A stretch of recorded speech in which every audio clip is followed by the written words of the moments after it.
Hello guys, কেমন আছেন সবাই?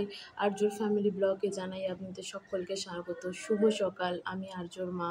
সকাল সকাল উঠে পড়েছি ঘুম থেকে, জানেন তো। এবার উঠেই আমার একটা কাজ, যেটা হচ্ছে গ্রিন টি করা। গ্রিন টি করে, কারণ একটা মা, সদ্য হওয়া মা, তার শারীরিক মানসিক দিক সমস্ত দিক হ্যারাসমেন্ট চায়।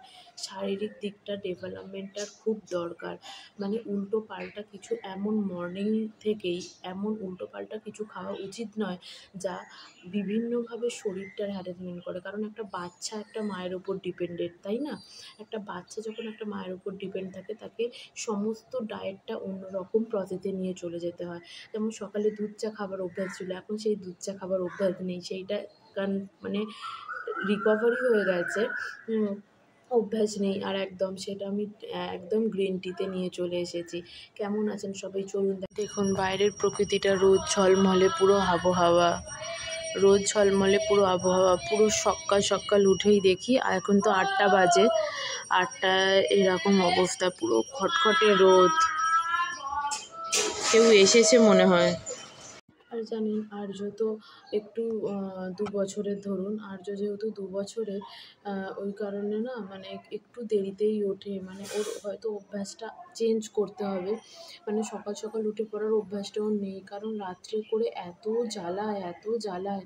হয়তো আপনারা ভাবছেন আমি বারবার কেন বাইরের দিকে দেখছি, কারণ বাইরেটা না আমাদের রাস্তা পুরোটাই, ওই কারণে না সকাল সকাল দুধ দিতে চলে আসবে, দুধ দেবার সময় হয়ে যায়, তো ওই কারণে আমি বারবার মানে চোখটা ওদিকে চলে যাচ্ছে। তো এবার আর্য যেহেতু 2 বছর বয়স, এবার যেটা বলছিলাম, ও না রাত্রিরে এত ডিস্টার্ব করে। মানে একটু ঘুমের ওর সমস্যা ছিল ছোটো থেকে, জানেন তো, ঘুমোতে চাইতো না। তো সেই দিক থেকে অনেকটা রিকভারি করেছে, এখন একটু ঘুমোয়। এবার সকালের দিকটা ওকে একটু তুলে দেবো, একটু তাড়াতাড়ি, বলুন না, ঘুমটাও কমপ্লিট হবে না। ওই জন্য একটু লেট করেই ওঠে, ওই 9টা করে ওঠে। এবার রূপাদি আসার সময় হয়ে যাবে, রূপাদি একটু থাকে বলে একটু কাজের হেল্প হয়, বুঝলেন তো। এবার কাজটা এতটাই পরিমাণে হিউজ হয়ে যায়, একা বাচ্চাকে সামলানো, সংসারের কাজ কোনোটাই করা সম্ভব হয় না। ওই জন্য একটু রূপাদি এলে বড্ড আমার হেল্প হয়, ও একটু কাজগুলো গুছিয়ে নেয়, আর আমি ততক্ষণ ছেলেটাকে দেখি। আর ছেলেটা ভীষণ রকমভাবে, মানে ভীষণ রকম দুষ্টুমি শিখেছে, মানে এতই দুষ্টু যে ওকে রাখা মানে যাবে না। মানে যদি কিছু কাজ আমি করতে যাই ওকে রেখে, কিছু না কিছু দুর্ঘটনাও একটা ঘটিয়ে ফেলবে। মানে এরকমভাবে আমাদের চলতে হয় আর কি। চলুন দেখি, রূপাদি এলে আপনাদের কিছু কিছু ক্লিপস তো অবশ্যই দেখাচ্ছি। আর আজকে কি রেসিপি হচ্ছে, আজকে বিভিন্ন মানে কিভাবে আমি দিনটা কাটাচ্ছি, সব কিছু আপনাদের সাথে শেয়ার করব। আপনারা পাশে থাকুন। আর থাম্বনেল দেখে তো বুঝতেই পেরে গেছেন আমি আজকের ভিডিওটা কী নিয়ে, আজকে সারাদিন কিভাবে আমি আর্যর সাথে চলছি সেটাই আপনাদেরকে জানানো। যে আর্যবাবু সকাল সকাল ঘুম থেকে উঠে পড়েছে, আর সকাল সকাল ঘুম থেকে উঠেই এইভাবে কান্নাকাটি করে। আপনারা বলুন তো, এরম করে কান্নাকাটি করলে হয়? প্রত্যেকটা দুপুরবেলা ঘুম থেকে উঠে করবে, আবার এখন করবে। কি কারণে তুমি কাঁদছো বলো? কিছু কারণ বলো। ঘুম হয়নি ভালো? হ্যালো, দেখুন এই যে গ্রিন টি আপনাদের বলেছিলাম, এই গ্রিন টি করে নিয়েছি। গ্রিন টিতে একটু লেবু দিলে, পাতিলেবুর রস দিয়ে যদি খেতে পারেন তাহলে ওয়েট লস হয়। আর একটু গ্রিন টি করে নিয়ে, ভীষণই খারাপ খেতে, তারপরেও খেতে হবে, কিচ্ছু করার নেই। এটা রূপাদি আসলে ক্যামেরার সামনে আসতে ভীষণ লজ্জা পাচ্ছে, বুঝলেন তো, প্রথম ক্যামেরার সামনে আসা, তো ওই কারণে এতটাই লজ্জা পাচ্ছে যে দেখো কি করছে, দেখ ওইদিকে তাকা, রূপা মাসির দিকে তাকা, দেখো এইসব কি কাণ্ড করছে, দেখতে পাচ্ছ? দেখো এত দুষ্টু বাচ্চা, একে নিয়ে কিভাবে থাকা যায়? তাকা, ক্যামেরার দিকে তাকা, এবার ওইদিকে তাকা, রূপা মাসির দিকে তাকা, এই দেখ, এই যে সব এতে চলে গেল। বাবু কই? এত কিছু আনাজপাতি এসেছে, দেখো বন্ধুরা, এই যে আর্য এই দুষ্টুমি করছে কন্টিনিউ।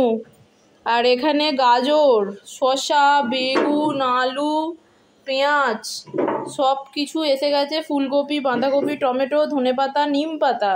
গরমকালে নিম পাতাটা খুব উপকার, নিম আলু দিয়ে মেখে খাবেন, বা নিম ঝোল খেতে পারেন। হ্যাঁ, সব কোনটা খাবেন, কিন্তু খুবই ভালো উপকার শরীরের জন্য। আর বসন্তকাল মানে বুঝতেই পারছেন, আরও ভালো লাগবে। আর খেতে হয়, কারণ শরীরে ইমিউনিটি পাওয়ার বাড়ে খেলে। চলুন দেখা যাক কী কী রান্না করা যায় আজকে। ঝোল ভাত হবে, ঝোল ভাত। কি কি রান্না হবে আর্য? এই আর্য, কি কি রান্না হবে বলতো? কি কি রান্না হবে দেখুন, দেখা যাক কি কি রান্না হয়। রূপাদি এসে গেছে। দেখি কি কি রান্না করা যায়। ওই তো গাজর দিয়ে, আলু দিয়ে, পেঁপে দিয়ে শিঙি মাছের ঝোল। শিঙি মাছের ঝোল হবে আজকে। আর আমাদের কি হবে এখনো ঠিক করিনি। আচ্ছা ঠিক আছে, ঠিক আছে। ও বাবা, রেগে গেছো নাকি? কতটা? অনেকটা। কার ওপর রেগে গেছো? মায়ের ওপর? ওরে বাবা, কি গুন্ডাপোনা রে, কি গুন্ডাপোনা রে। ওরে বাবা, আর্য খুব রেগে গেছে।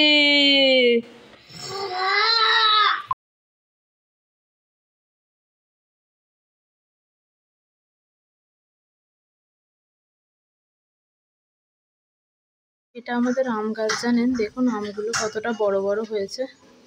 ছোট ছোট ছিল, দেখতে পাচ্ছেন? না ক্যামেরায় ধরা পড়ছে কিনা জানি না, কিন্তু এটা আমাদের আম গাছ। বেশ আমের বকুলগুলো অনেক ঝরে পড়ে গেছে, আর এইগুলো হয়ে আছে আপাতত। জানি না কতদিন ওগুলোও থাকবে, ঝরে গেলেই আর পাকা আম খাওয়া হবে না। নামো নামো নামো নামো, ওঠো ওঠো ওঠো ওঠো, আস্তে আস্তে ওঠো ওঠো ওঠো ওঠো ওঠো ওঠো। চলো চলো, গাছে জল দেবে আজকে না? আজ আর্য গাছে জল দেয় প্রত্যেক দিন, লেবু গাছ হোক কি কলা গাছ হোক। এই তো জল, গরম নয় জল, এই যে। চলো, প্রত্যেক দিন ও গাছে জল দেয়, ওর খুব ভালো একটা অভ্যাস। এটা বাচ্চাদের শেখাবেন, গাছে জল দেওয়াটা খুব ইম্পর্টেন্ট, কারণ একটা গাছ একটা প্রাণ।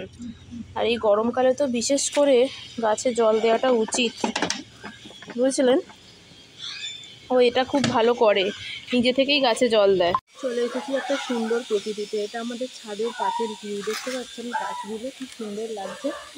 আর এরকম আজকের সাথে এরকম ছোট ছোট যদি ভিডিও পেতে চান এবং আমাদের পাশে থাকবেন, যদি ভিডিওগুলো ভালো লাগে চ্যানেলটাকে একটু লাইক করে যাবেন, কারণ লাইক করলে আমার নিজের কাজের বেশি শক্তি পাই, অনুপ্রেরণা পাই আপনারা যদি পাশে থাকেন।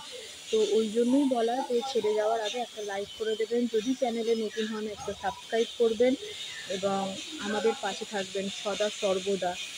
আর আপনারা সুস্থ থাকবেন, ভালো থাকবেন এবং সবসময় বি পজিটিভ থাকবেন। আজকের সাথে কাটানো মুহূর্তগুলো শেয়ার করা, কিছু ভুলভ্রান্তি হলে আপনারা আমাকে জানাবেন, এটাই আমার কাজ। আর কিচ্ছু চাওয়ার নেই আপনাদের থেকে, শুধুমাত্র আমি যা কিছু শেয়ার করব ভুল হলে বলবেন, যদি ভালো ইনফরমেশান আমার থেকে পান আপনারা সেগুলো কাজে লাগাবেন, ব্যাস এইটুকুই। টাটা, ভালো থাকবেন।